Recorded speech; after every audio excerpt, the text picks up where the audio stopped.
All right, everybody. Welcome back to another episode of the AXEARE Collective Cast. Today, we have our first guest episode. I'm so excited to introduce to you all James Thayer. James is a friend of mine that I've known for quite some time now. Actually, I think going on 3-4 years through the internet.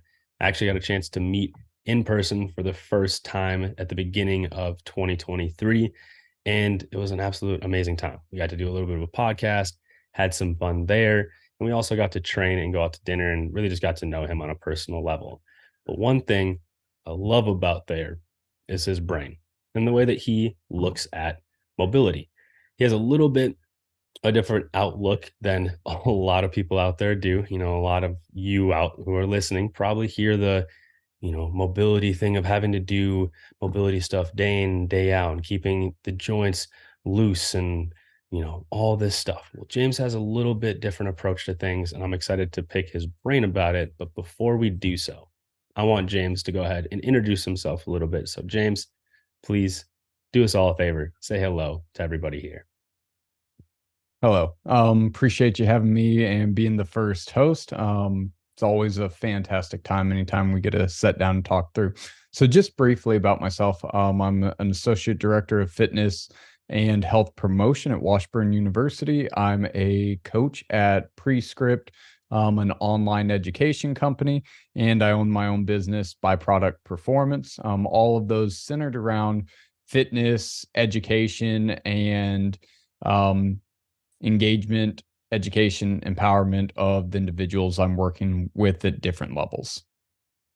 Love it. So pretty much James's entire day, his life is geared around fitness, health, and just how we can be better individuals, which I absolutely love. And he definitely has one of the most fascinating brains. I remember last time we were talking, I had said you were like the stoic of fitness, when then at the end of it all, we were like, that's a little bit more of a philosopher standpoint. So today, I want to pick your brain around mobility a little bit. So to start out, James, what is mobility to you, and how does it play a role in the general population's life, right? Or does it even matter? Yeah, absolutely. Fantastic question. And what I will say is, like, there's definitely influences from my own education that have helped develop my perspective. One, again, is Prescript has had a huge influence on how I use mobility and how I apply that in practice. So, how generally we'll discuss mobility is it's the ability to control the range of motion that you work through. And with that, I want to make that distinction is the ability to control it. It's not falling into structure, or it's your inability to have options. So with mobility, it's in that control that you dictate how your body moves and where it goes, opposed to it being dictated for you based on your inability to move your center of mass, to move in certain positions, or the compensation or limitation patterns that you might have. Okay. Okay. So when we're thinking about this, for those out there who don't understand like the center of mass conversation and all that, pretty much we could look at it like this then. It's the difference of, somebody going down to grab something per se, right? And they're squatting down. But what if they just drop into their joints? There's no control at all. They go to stand up, knees cave in, low back flares up. Is that a pretty good indication of not only poor mobility, but lack of strength to some degree too, then? Yeah, so it's a good description. It could be an element of strength. There's a multitude of factors that we could look to based on the individual, like mobility, what their ability to stabilize, what their strength in certain positions, all those play a factor. Where their center of mass is. So that's where the load of their body is. And also, like, another easy example, it's if you're going down the stairs or going down hill on a hike, like, are you feeling it in your knees? That could be an example of an inability to shift your center of mass back to distribute the load from each step, that your knees now become the center point that has to take on a bunch of that load or a bunch of the force as you're going down. So yeah, looking at mobility, it's how I look to it simply as controlling the range of motion that your joints and your body work through, or do you lack that control and life kind of dictates where you go? I like that. And I like the way you brought up the, going downhill, or even like for anybody out there listening, think of going upstairs. Same concept. If you have Absolutely. that knee pain, it's pretty translatable to most people out there. And that's where it kind of plays a role then into the general population, it sounds like. So, yes, it sounds like it does matter. Now, Very much. how how much does it matter? Because here's the thing. I know we see this a lot, and I know a lot of people that I work with or that come to me, they see on Instagram a whole bunch of different mobility drills and all these crazy different movements and all that stuff. But where do you get started? Like, how much does all that other stuff matter?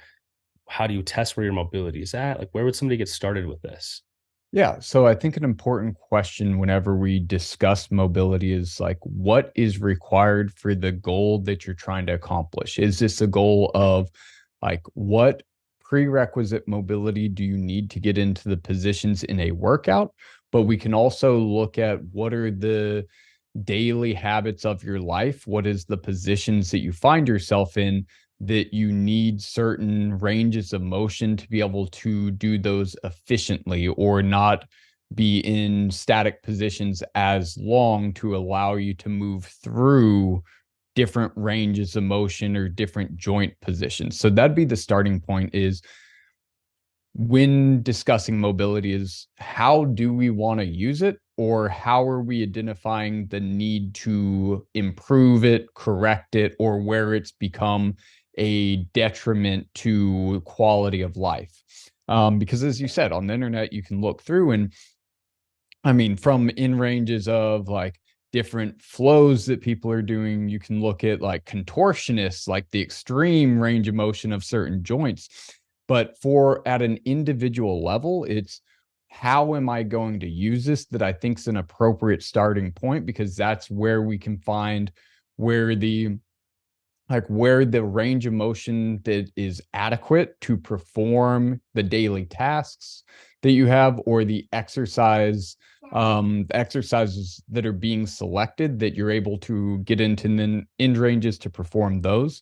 So starting with that, because that gives us a better idea of, am I looking to evaluate somebody that is going to go into a workout that has high demand, high intensity, and we need to scale up from, just a basic, maybe floor-based mobility drill up to more like plyometrics to prepare for impact and load for individuals and making sure that they're technically proficient to be able to perform that and mobility isn't a limiting factor? Or is this someone that just is limited or like stuck in a position that their gravity is dictating the position that they operate life, and we just need to mobilize positions to give them more options, essentially just looking at, hey, can they move in and out of a position freely and they're not stuck in that? Maybe that's the mobility that they need just to operate life, and it's not even necessarily like a workout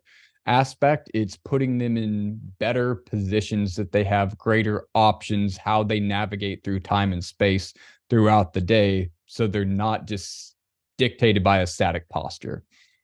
Okay. So to first dictate kind of what mobility is for the individual, how it's going to matter is they have to first understand what their goal is with mobility. And then once we figure that out, it is easier to dictate how we're going to utilize that modality of training, mobility training, to then elicit the results we want. So let's say, we have the general population parent, right, who's been pretty sedentary out of high school their whole life, just kind of 9 to 5 job in it. Let's say it's a desk job too. And that person like wants to get into training, right? And they're very new to it.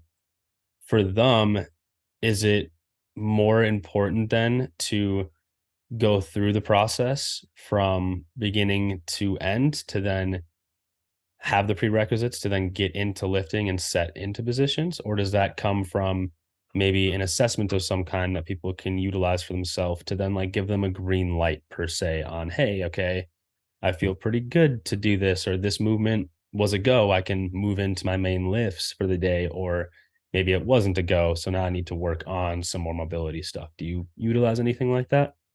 Yeah. So, first off, I want to start by anytime anybody's interested in developing an exercise routine, especially if we're speaking to parents where quality of life becomes a big factor of being able to, you have kids, being able to keep up with your kids, being able to like physically move your kids, carry them, that, there's a lot of activity that goes into being a parent. So anyone that is interested in developing a workout regimen or an exercise routine, highly recommend and encourage that.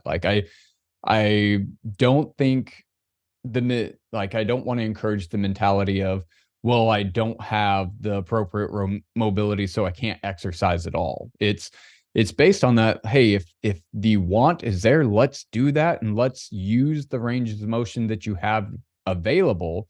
And we can, if you're working with a coach, because you can speak to here in a minute that you have that assessment piece, you have that routine development that advances that any of the listeners, like, that's, if they're looking to get started, seeking out a coach is a high recommendation of mine, because you're going to have oversight to that. You're going to be able to take them through the process and help them understand some of these pieces.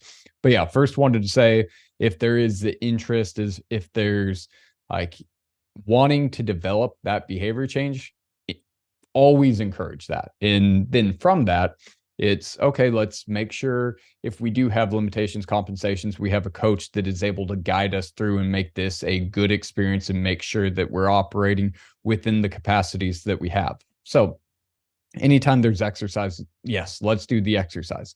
If it's with a coach, then we can provide greater details as far as like movement screens, assessment pieces to better evaluate what those restrictions are, what the ranges that we have available that we can utilize in training, what the skill level of the individual is, how untrained, deconditioned they are, or even kind of finding that individual starting point for them. So we can do that through assessment, and we can use that assessment to create warm-ups, preparation, mobility, guidance, everything like that. And also use that to help us decide what the appropriate exercise and what the appropriate frequency for that individual is. Because with that, it doesn't have to be just body weight. It doesn't have to be just free weights. It doesn't have to be just machines. We, depending on the individual skill level, we can utilize all of those, or in greater ratios, some of them, to help them begin to start a training program and then look to advance it. Because if we're doing mobility assessments, maybe they have restrictions, but we can still be on an externally supported machine that guides us through a plane of motion while we develop greater ranges of motion and control and the ability to stabilize, to provide greater options down the road of free weights, of body weight, of different machines. And through each of those capacities, it's not limited to just machines, just free weight, just body weight. We can incorporate all of those based on the individual. So if you're working with a coach, yes, I think having an assessment piece, an evaluation that we can look to where that individual currently is, and gives us a pathway to be able to develop a program and progress them efficiently and effectively long term. There's so much there you said that I love, but one thing I want to emphasize for all the listeners is kind of at the beginning there where you were talking about, hey, don't let this be a determining factor of you starting to train, because I feel like that's what's happening, especially to like a lot of hardworking, determined, just dedicated parents out there who are getting their asses kicked day in and day out just to make it by.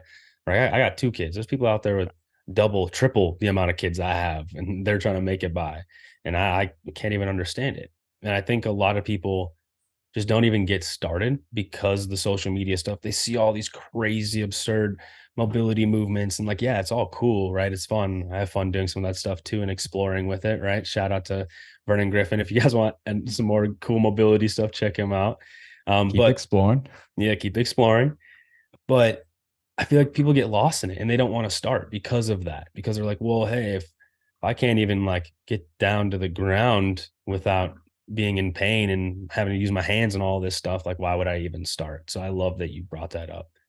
And two, so it sounds like pretty much the situation here would be to either be on a program, right? If you're not with a coach, be on a program that gives you some subset movements that you can start to practice and get better at.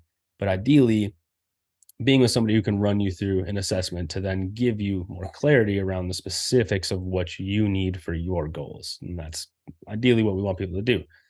Now, you did mention I have a little something, and I thank you for bringing that up, because I actually do have a program that I'm going to be offering up for free. And at the beginning of that program, it starts with a zone test, where I'm actually taking the people through two different zone tests. One where it's called a sit and stand, right? So you're sitting on the ground, completely no hands. You got to stand all the way up, right? So first things first is like I try to have people just figure out how to even do it. And they can't really figure it out. And then I walk it through it, right? There's a lot that's going on there. We're testing hip internal, external rotation.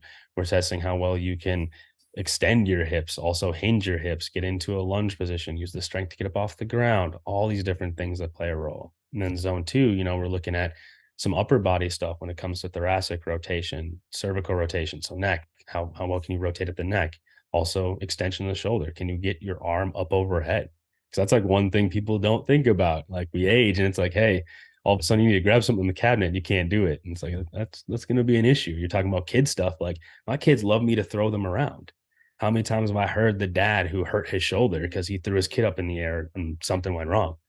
So it's those little things that I have at the beginning of the program that then can give the individual insight, almost like they're working with a coach of, hey, if you failed this or at this part, I want you to do these movements. If you failed at this part in this zone test, I want you to do these movements. And then essentially the idea is it just progresses them through those movements until they reach the point of what I want to talk about with you next is kind of like a gatekeeper phase, right? So when they're at this point of mobility to where they have that control, they understand their body and what they needed to get there. And now there's these kind of two subset, I would say, group of movements that they can do that kind of give them that green light on, hey, I can go into my lift today without having to do a little bit extra mobility on the back end, or maybe I need to slow it down a little bit, do a little bit more today because I failed at this part of the movement. So on that note, I'm curious when it comes to that. Let's say somebody's, you know, came in, they did those two tests, right? And I'm not saying these two tests are the only test out there, right? There's multiple you could do. Me and James could sit here and lift off a bunch of different mobility test movements.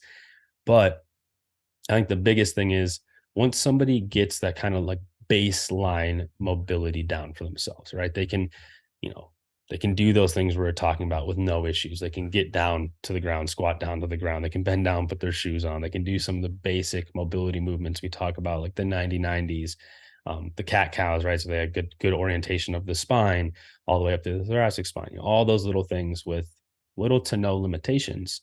Where do you suggest somebody goes from there? Do you just like stop doing mobility stuff and you only worry about the kind of the main lifts you're doing, or what do you do for yourself? Because I know you stay exploring, so I'm curious. Yeah. So, again, I think part of this goes back to looking at the intention of what we need, what's the imposed demands that we're going to come up against. And so, for example, like a workout setting, looking at what's the workout. Let's set that first, reverse engineer it back to develop what our mobility routine is, what our preparatory routine is, whatever we want to call it. But it's looking at reversing from where is the highest peak that we're trying to achieve, that the greatest amount of force, load, impact, demand for range of motion, demand for the ability to stabilize, the demand to stack the rib cage over the pelvis, where these are going to be tested during the workout. So we can start there and start walking it back to see what are the components that we need, what are the positions that we need to have available and to check in preparation for this. And with that, whenever we're looking at the workout, it's what do we have the opportunity to um, to create phases of loadability advancing to what the workout weight. So instead of, let's say you have 225 on the barbell that you're going to go squat, instead of putting 225 on and going and squatting, let's build up to that. Let's look at, hey, maybe you start with the bar, maybe you start with 135, maybe you advance to 185, but in those advancements of loadability to your working weight, we have opportunities that we can kind of create cycles. And this is like kind of a prescript 101 of like, hey, let's actually test the things that we're using and not have them in isolation, because for so long it has been, okay, we do all of our stuff over here and then we do the workout. And by the time you get to that, if you have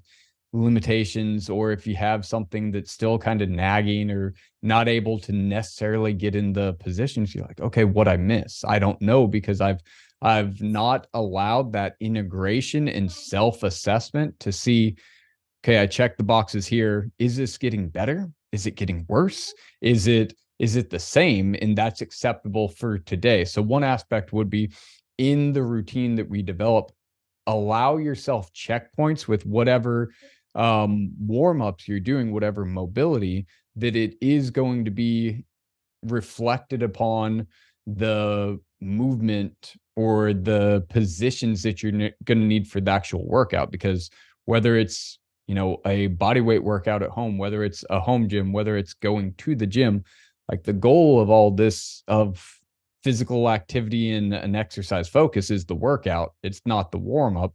So the warm up should be a component that contributes positively to the workout. And so in that, you kind of spoke to gatekeepers, and I don't want to go on too long, but spoke to gatekeepers. And basically that's what that self check is, hey, the exercises or movements that I put in place to prepare for the workout demands, are they checking those boxes or they're not? Because if things are not either acceptable ranges, or if they're getting worse round for round, hey, we need to evaluate, is it appropriate to lift at this load, this position, this movement today? Did we miss something that maybe we need to expand on in round 2 and round 3 to make sure we establish that range of motion? So with gatekeepers, to kind of go back to that, it's whatever that routine is, making sure that it's actually correlating improvements and allowing you to prepare for those imposed demands during the workout. It can be things like, just to throw out a couple examples, Mhm. let's say we're bench pressing and maybe we need to do a like hook line, like where we're laying on our back, arm um arm over the top, and we're going through like an arm bar where we're rotating the rib cage, allowing the scap to stabilize against the rib. It could be like a couch stretch where we're in a extended hip position, stretching the quad. On the other side, we're in a flexed hip position. That we could advance that where it's coming to like a sprinter pose where I'm standing on one leg. I have my knee up into like a bent knee, high flexed hip position. Basically, like, for anybody listening, the visual aid is I'm just standing there with my knee up. But in that evaluation, what's my pelvis doing? Am I able to maintain that rib cage and pelvis stack? Am I bracing with my core, or am I going into lumbar flexion because I'm trying to artificially create this position of a high knee, hip flexed position, but I can't actually maintain that? That could be an indicator.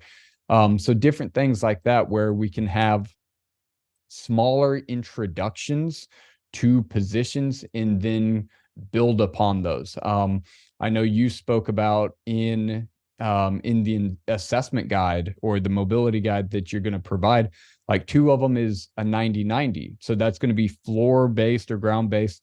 That's very externally supported. That allows a person to ease into external and internal rotation, but we can also have considerations around where our rib and pelvis orientation is. how we're breathing in a position, how that's going to impact our ability to hold that position. Also, one is like a windmill with hand overhead, being able to get that thoracic rotation. We can focus on cervical rotation. There's also going to be a little bit of flexion, extension, correlation to again ribs and pelvis, seeing how we can move if that scap's able to stabilize. All these things are lower entry points into the higher demands of the workout. And so having those gatekeepers that allows us to check the box and see if we're moving in appropriate ranges that day that are going to translate to a positive workout, or if there's things that need to be addressed that are maybe lagging, that need more time, that need a greater focus or emphasis to be able to perform during your routine. I love that. I absolutely love the way you just broke that down. So let me try to wrap this up for everybody from start to finish in a pretty little bow here. So essentially what we're looking at when it comes to mobility is it matters for everybody, especially for the general population. To the degree at which it matters is an individual basis, and how to figure that out on what you're going to need the most. Best way would be to get assessed, obviously, by a coach. Next best way would do just decide what your goal is. Like what are you trying to get into? Are you trying to maybe start doing more cardio to start your fitness journey? Are you trying to starting to get into lifting, which we recommend people start with to start your fitness journey? What is that? And then once you figure out that goal, you can then one start doing something, and that will quickly show you the things that you need to do when it comes to mobility, i.e. if you need to move, be able to have more movement at the hips, or if when it comes to running, if you continuously get tight hip flexors, well, now we got to work on hip extension and flexion and all that stuff. So from there we then can build out the goals we need by just doing something. Now when it comes to the amount of mobility that people should be, or I guess, yeah, should be doing, or would, be advantageous to do to, keep mobility around or make it sticky. Because one thing you did mention was the barbell exercise and utilizing that as a way to gain more control and mobility, right? If you think about everything you said with mobility, being able to not only access a range of motion, but control a range of motion and utilizing that, that's kind of where I think it becomes sticky. Like that's kind of how I would say it. Like, hey, if you can make mobility sticky and you've gotten to that point, that's a great place to be. But then we can also utilize, like you said, gatekeepers, or those subset couple movements geared together to help us at the beginning of a workout to then help lay out the path for what may be needed or not needed before we go into our main lifts of the day. Does that sound about right? Yeah, Did I do a pretty good I'd job? say that's an accurate description, a nice pretty bow on top of the conversation. Cool. Awesome. Man, thank you so much. I can't wait to listen back to this one, especially just the way you're able to bring it back and explain these very, I feel like, topics that get thrown over most people's heads, but can bring it down to a level of understanding. So thank you so much for hopping on here. Do you have anything else you want to share with anybody when it comes to mobility or anything like that? Can you think of anything else? Yeah, the last thing I would say with it is it's uh, Go the ahead. last yeah, the last thing I would say is like with mobility that again, it's a way to evaluate it is looking at if there are limitations in your ability to complete a skill or complete a movement, whether that is in an exercise setting or a daily task, that could give you indicators of where you need improvement or focus on it. And it can come through a multitude of ways. It can come through body weight, it can come through assisted light loaded positions like dumbbells, kettlebells. It even can be utilized through machines or bands that can help guide it into looking at mobility. It's, um, looking at, can we do this? Um, is there a limitation and range of motion that we can work through that we need to develop first. Like if I can't bend my knee to 90 and past that, we need to address that at a base level because we have a limitation in the range that we can work through that's already put a cap on what our ability is. From that, can we now start? Can we actively control that? Because sometimes it does have to be like more so unresisted than resisted, and then active control, things like that that we can look to in developing from a base layer to be able to build up. So if there are those limitations in range of motion, if there's irritations in position, if there's compensations, all of those can be addressed through that process of looking to like initially potentially create more mobility in that. But ultimately it comes to what are the demands that you're going to experience through the day in life, in exercising, that a mobility routine can help improve the quality of being able to do either of those. I love that. Love it, man. Thank you. Thank you. Thank you. And you know what? For everybody listening out there, feel free to go down in the description, check out all of James's stuff. I'll have all your stuff down there, your Instagram, website, and all that, right? I'll have that in there. So make sure you get that to me so I can put that down there. And also, as James was saying, one of the best ways for you to know what you're going to need from this whole mobility talk is to get assessed to see where you're at. So if you would like, I can start to point you in the right direction. I'll put the coaching call link down in the description as well. So anybody who wants to book a call, chat a little bit more, and try to get you pointed on the right path, we can do so. Other than that, James, thank you so much. Again, really appreciate it. I can't wait till we can get in person again soon. Looking forward to it. Thank you.